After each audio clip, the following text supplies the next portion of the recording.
Okay, magandang araw po sa lahat. At ang ating tutorial po ngayon is paano mag-check-in sa AirAsia para makakuha din tayo ng boarding pass. So una, punta muna tayo sa Google. Type lang natin yan, kahit mag-type lang po natin check-in in AirAsia online. Yan, kahit yan lang po.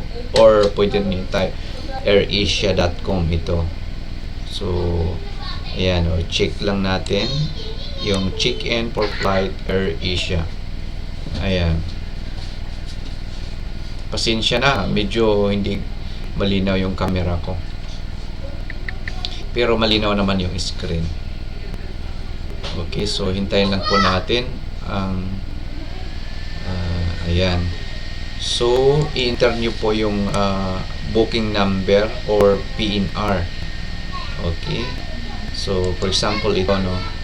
Yan yung booking number. Actually, na po yan. Okay, yan po yung binook ko kanina.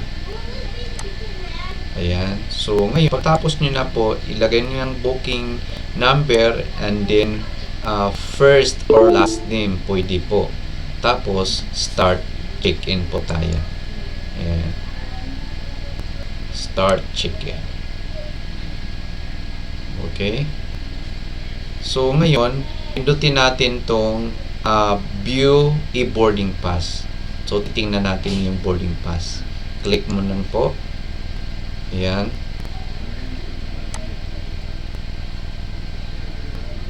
Okay, so ngayon, ito na po yung Davao to Manila. Okay, so yun yung itinerary. So, ngayon, ayan po ang details kung anong araw aalis.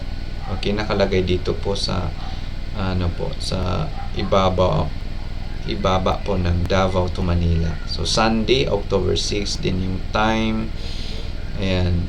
So from 5:10 to 6:55. Yan po yan, on time. So yan po. Ngayon, downloading e-boarding pass. Okay. So, ayan. Pwede rin kayo change set dito kung ano po yung gusto nyo mag-change ng upuan. Pero may po yan. No?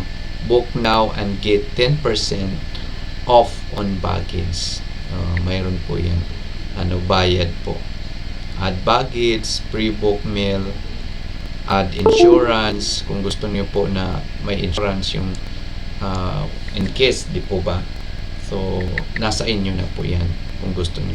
So, yun lang po yung natin, pagkuha ng at pag-check-in natin o boarding pass. So, to get this boarding pass, i-download po natin. Okay, download. Click download. Ayan. Dito po sa kabila.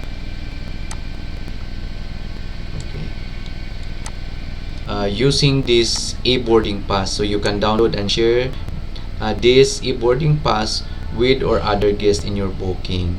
Ayan, so naka-detail yung pangalan, tapos ang itinerary Davao to Manila. Ayan po yung flight number, tapos depart date, tapos boarding time. Okay, tapos October 4. Ayan. Next, andyan po yung kung anong upuan ka, yung seat number 22D. Ayan. So, ganun lang po kasimple. Pagka pasok nyo po sa sa airport, ayan. So, pwede na po kayo ipakita nila. Kahit sa cellphone, pwede na po yun.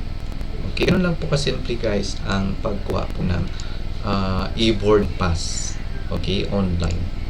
So, ganun lang po kasimple. Kung mayroon po kayong mga katanungan patungkol dito, just comment here below. Okay, so thank you for watching this. Don't forget to like, share, and subscribe. Maraming salamat po.